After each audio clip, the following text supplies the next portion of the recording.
So hello again, this is our final session. It's the keynote session, and we'll hand over directly to Georgios Papanotinu and Dina de Souza, who are going to chair for us. Thank you.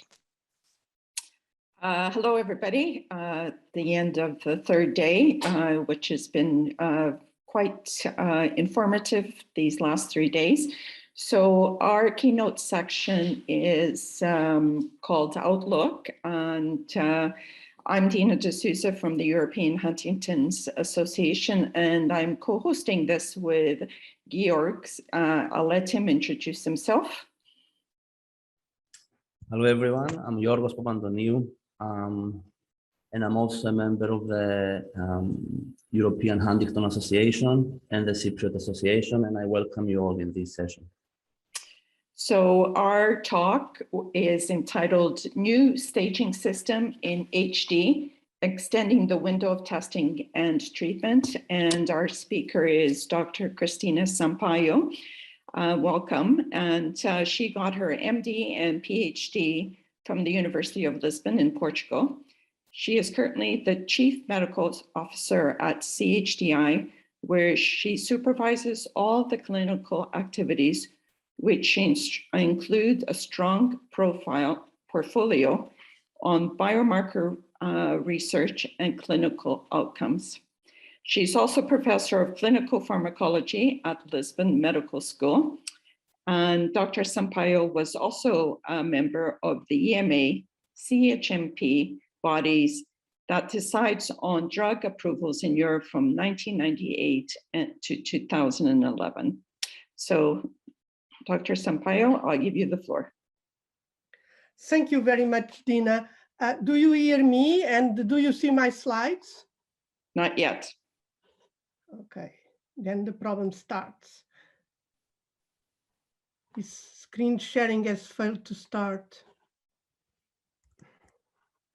What now? What? Not yet. Do you see them? Not yet. Yeah? No. Not yet? No? Oh gosh. That's why I wanted to start this earlier.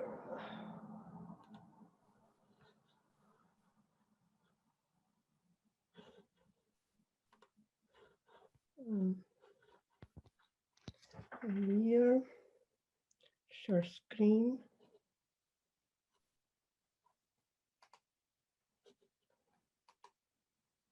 Okay, it's loaded. Okay, that's good. Now, okay. So again, thank you very much for having me and to give me the time to explain to you the new staging system that has been developed to organize and classify people with HD in the axis, the temporal axis that go from birth to death. This will be, you will see, is of extreme importance for research in HD and will enable a number of activities that previously were not easily possible. Namely, now they don't pass. Sorry, now the slides don't move.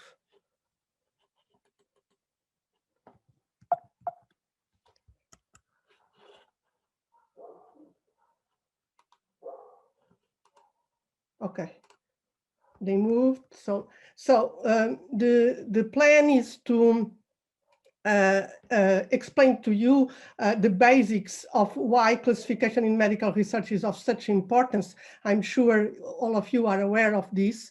Then I will explain to you the stepwise process that led to the development of the Huntington's disease integrated staging system.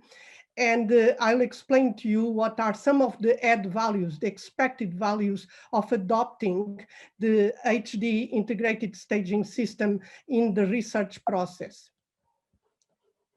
Again, I don't know what happens, but the slides don't move. Next. Okay, so for research in any kind of or any type of study, be it an epidemiological study or be it a clinical trial, any type of study need a very well standardized way of defining what a case is. If we don't know what a case in research is, we are not able to do research that is valid. And so this is of critical importance, the ability to define what is a case, in our situation, a case of Huntington's disease. So we need to have this criteria very well defined and unambiguous. The other issue that is also of extreme importance in research, in clinical research, is to be able to assign a stage in the progression of a disease, whatever the disease. It can be diabetes, it can be heart failure, but in our case, we are speaking about Huntington's disease, and the progression of Huntington's disease happens during many decades. And so being able to pinpoint where a case is in that process is of extremely importance. So all of you are aware that in science in general, there has been a huge amount of attempts to classify facts or to classify entities. And this started, I would say, with Aristotle. But in medicine, the big push to classify diseases started, it was, let's say, the great emphasis happened in the 19th century. But there was attempts even before that. And I brought this anecdote about Paracelsus, because Paracelsus lived in the 16th century. He made enormous contributions to pharmacology and to clinical science, but he was always a very controversial man that was playing with the alchemy, astrology, and many not so scientific areas.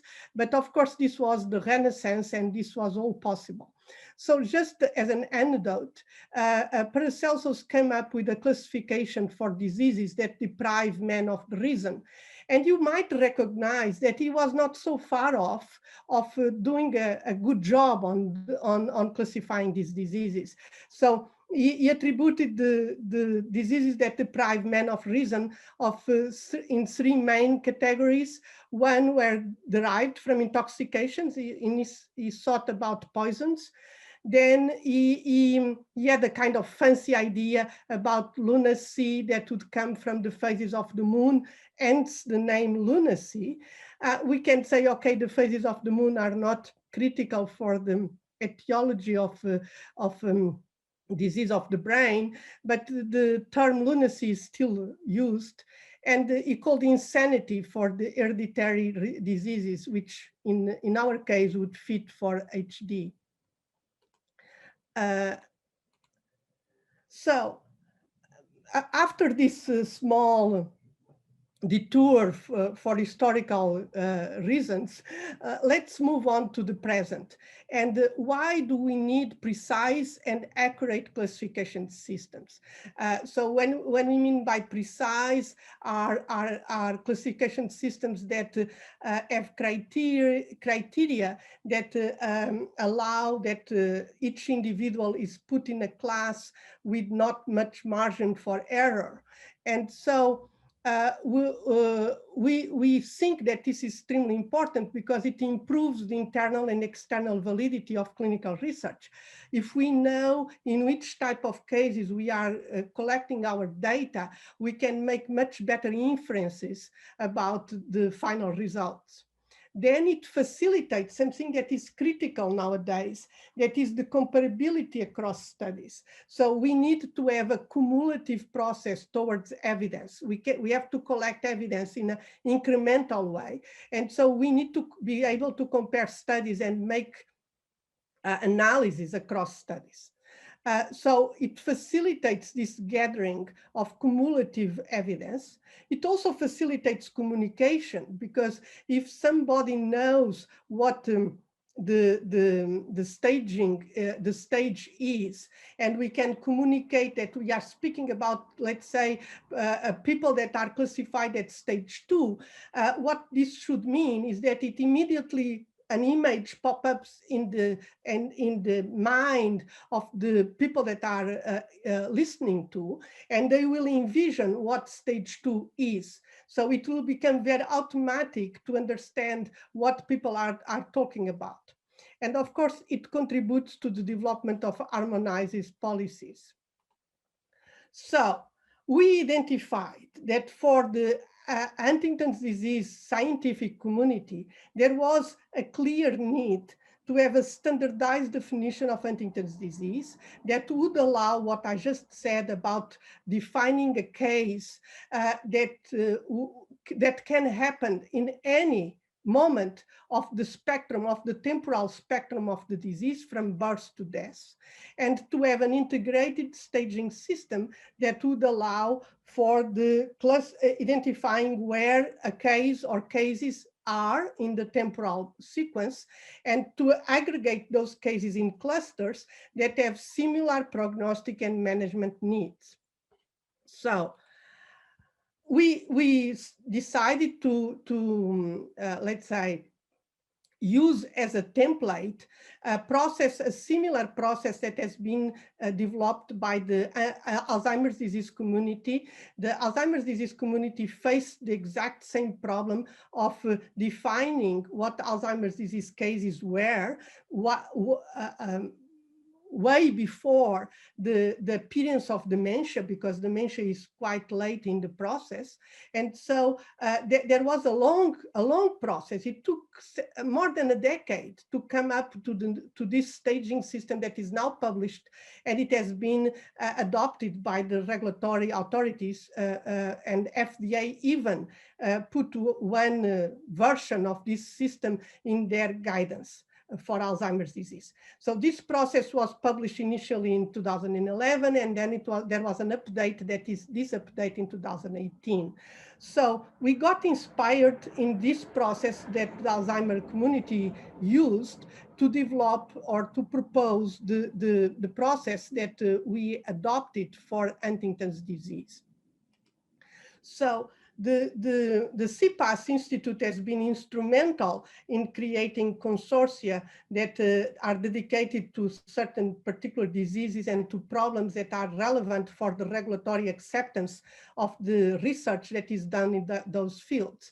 And I'm sure all of you are aware that about 3 years ago, a consortium dedicated to Huntington's disease called the Huntington's Disease Regulatory Science Forum Consortium has been created in the CPAS Institute. And within this consortium, there was a working group called Regulatory Science Forum was established that was mandated to the goal of developing a Huntington's disease research framework that would be able to capture in a new set of definitions the whole spectrum of the Huntington's disease. The voting members of the group are listed here, and they will be listed later as well. One important emphasis that we put in this process was to have a very clear evidence-based methodology to support all the decision-making and, importantly, all the evidence gathering that would inform that decision-making. So it was a strictly evidence-based process, and this process adopted, because this is an activity that obliges to a number of very systematic decisions. And so the method for making the decisions that were based on evidence was a formal consensus approach. This formal consensus approach, as many of you know, there are several types of formal consensus. The one that we adopted was a modified from the so-called NIH conference method. And this method, this formal consensus method, includes a methodology for the group decision-making, the group being the Regulatory Science Forum group, and then a validation of the decisions by a broad group of stakeholders that include the scientific community, the patient advocacy organizations, and some of the regulatory agencies that are represented within the consortium itself. We had also talks, informal talks with several FDA representatives, and we had conversations with the HD family representatives, namely through HD COPE. As I already said, there was systematic adoption of methods for evidence gathering, and these were both systematic and scoping reviews. Very quickly in these slides, just for your reference, in the world of evidence-based activities, there are now two types of reviews. One is called scoping review, that's people are less familiar with this, and then there are the classical systematic review. We use both of these types of gatherings of evidence.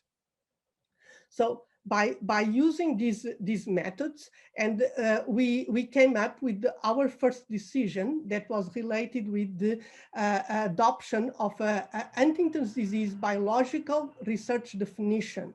And according with this definition that was based on the data regarding the type of hereditability that happens in Huntington's disease and on the penetrance of the mutation.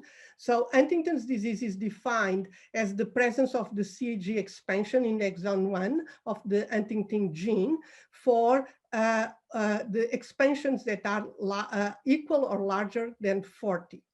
For expansions that are 36 up to 39, we can, because the penetrance is less than 90%, we cannot establish the presence of the disease just by the presence of the expansion, and there will be need for a disease-specific biomarker or a disease-specific clinical syndrome to establish the presence of disease in these cohorts with this type of expansions. So we are still to nominate disease-specific biomarkers because this is require an extremely stringent level of specificity, and we could not yet, because of lack of data, to nominate those. So we did another scoping review that allow us to establish conceptually what is the temporal sequence of HD progression. So based on the multiple papers that are published, it was possible to understand that there is a progression of the disease that is cumulative, that starts with the gene, which is stage 0, what we call Huntington's disease. Then later on, there are biomarkers that start to change, and we can detect that change. And so that is stage 1. Then later on, there is clinical signs and symptoms that are also changing and can be detectable. And this is stage 2. And even later, there are changes in the ability to do actions, to do activities of daily living, which is what we call functional change. And so this is also detectable. And so it's the last stage, stage 3. So according with this conceptual organization of the process that happens in Huntington's disease, and according with the definition that we reached by consensus, that Huntington's disease equates with the presence of the expansion equal or larger to 40, we created a framework that is based, that's where stage 0 is equates with the presence of the expansion. Stage 1 equates with the expansion, presence of the expansion plus change in a biomarker of pathogenesis. Stage 2, the expansion, the presence of the biomarker of pathogenesis, and a sign or symptom. And finally, stage 3, where we have the expansion, the biomarker, the sign or symptom, and functional change. So we have now a process that we know that is progressive, that is cumulative, although there are different ways or different pathways, trajectories. Each individual can follow different trajectories. That individual can take longer or shorter to pass across these different stages. Nevertheless, the stages apply to all of them, and we have defined that for each stage there are gates, thresholds, for which once they are crossed, the individual is in this new stage. So what we did, and this was novel research, what we did was to do a systematic review, and you will see we also did novel statistical analysis that were not available in the literature, but we did a systematic review to identify the landmarks that would allow the definition of the cutoffs for the entry in each stage. And so we did this analysis of everything that has been published, and it was a quite large amount of measurements, almost 3,000. But of course, if we restrict to this large amount to studies that have a sample size that has a reasonable number, and that are longitudinal in design, and a number of other criteria, including a very important criteria, that is the landmark needs to have proven to be prognostic of some event in the future. And we need to have two different independent prognostic models. So we end up with a reasonably low number of landmarks that fit these criteria. So the landmarks for biomarkers that fit the criteria were putamen volume and caudate volume. The ones that fit for the clinical signs and symptoms were total motor score and symbol digit modality test.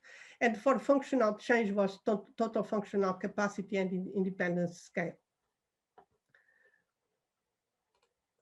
So we realized that although we were able to identify the landmarks qualitatively, there was no quantitative thresholds established for those landmarks, and they needed to be developed anew. So we need to have a new threshold number that we need to establish on evidence, and that evidence needs to be taken from the existing data sets. So we asked Jeff Long from the University of Iowa to do this analysis. And as I already mentioned, we took advantage of the existing data sets that can be used for clinical research, that they are in the public domain, or they can be used based on data use agreements. And so we got Enroll HD, Image HD, Predict HD, and Track HD. All of you know that these are very large studies, and we have to aggregate the data from these different studies, data that obeyed some criteria. And so one important thing is the controls. The controls were crucial because to define thresholds, we based those calculations on the control population. And we have a very large control population in these data sets, 4,600. So just for you to have an idea, when people do reference values for lab tests, they use much smaller sample sizes in order of a few hundreds. Of course, now there are requirements that are more strict, and they require sample sizes that are larger, but I can guarantee to you that 4,000 plus is a very large sample size for reference numbers. So Jeff Long created these models. These models were based on the concept of percentile curves.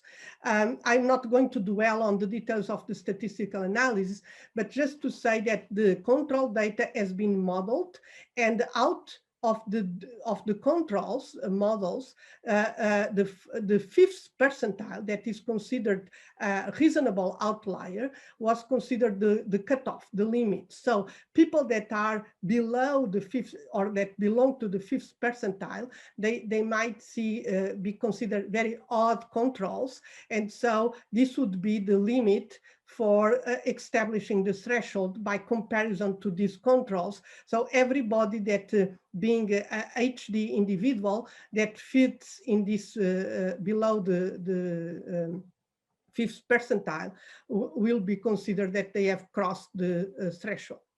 So that's what has been done in this slide. So this is an overlay of the data from HD individuals that were overlaid over the controls, and the ones that are below the fifth percentile line, they are considered to be that have crossed the threshold. So this has been done for all of the landmarks that I have showed you. So the landmarks for biomarkers, the landmark for signs and symptoms, the landmarks for function. And so we got this beautiful depiction of the probabilities of an individual that is CAG42, just an example. Of course, this applies across the different CAGs, and the ones that have been modeled is between 40 and 50. So people, when they are very early in life, the probability that they are in stage 0 is very high, almost close to 100%. And then along the life, the probability of being in stage 0 decays, and the probability of crossing the threshold for stage 1 increases. Again, it goes with time, and at a certain point in time, then the probability of being in stage 2 starts to increase, and the probability of being in stage 1 decreases. And finally, in the end of life, people cross to stage 3, the probability in being stage 3 becoming, as people get older, almost 100%. So this beautiful image is an aggregate of everything that has been done with this modeling of data and the conceptual framework that I described to you. And so in the shades, you have the probabilities that I just described of the different, to be in each stage.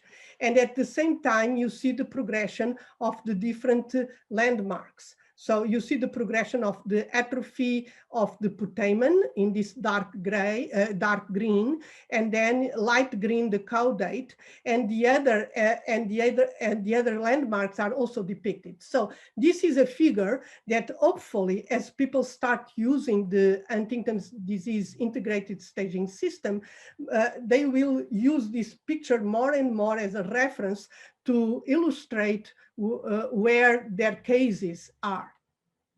So this was a very quick overview of the development of the Huntington's disease integrated staging system. But now that we have it, and that we have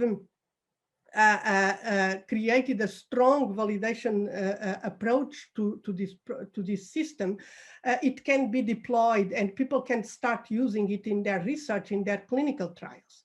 So the positive impact is that it unifies the research terminology of Huntington's disease. So we will speak the same language across the board, from US to Canada to Latin America to China. We always, Europe, we will always be speaking the same terminology, and people will understand what we are referring to.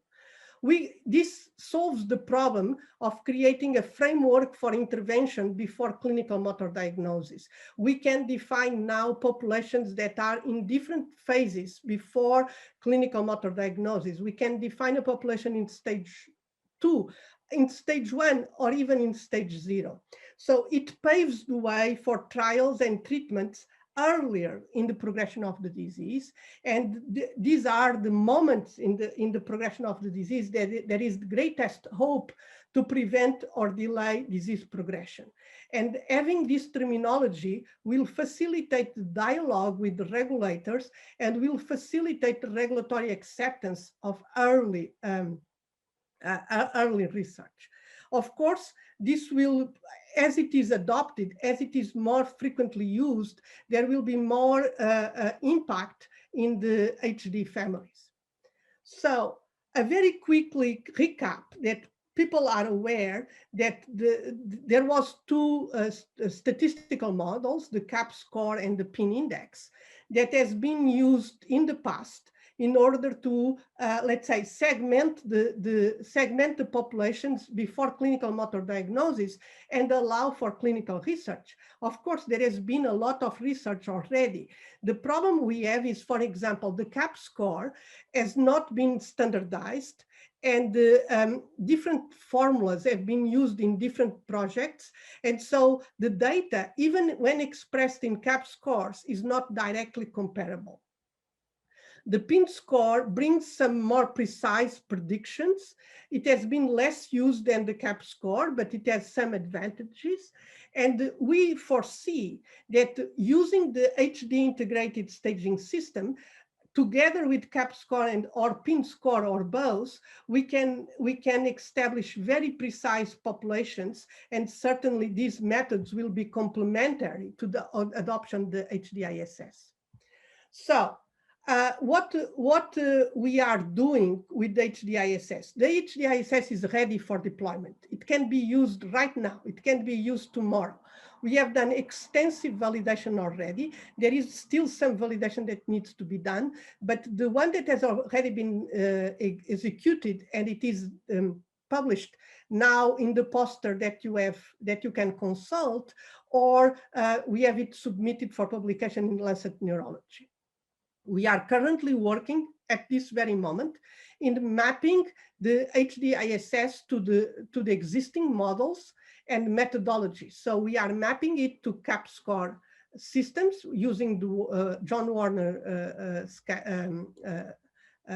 formula, to the PIN index, to the Schussen and Fund staging system that is the most used system, but only applies after clinical motor diagnosis, so only applies to HD to the stage 3 of the HDISS, and to the we are mapping it as well to the IBM CHDI 9 states disease progression model. Jeff Long has created a calculator that allows anybody to establish in which stage one individual is. So the other activities and plans that we have is that we have to establish what is the measurement validity and the accuracy of existing clinical assessments and biomarkers, and how they map to the different stages of the HDISS. And to do this, we can use some existing data sets. They are not as large as the ones I have mentioned to you. And so this will be a starting point, but we might have to do novel research to establish these measurement validities. And so the goal that we have is to have a very detailed map of which measures are reliable in each stage of the disease progression, and which ones can be used to measure progression, and more importantly, to measure intervention response. Christina, I just wanted to say there's about a minute left in your talk, if you could. And there is one slide. Thank you. Okay. That's my last slide. So the implications of the HDISS is this. We are able to define the target populations for clinical trials and other studies for research as early in the disease process as stage 0.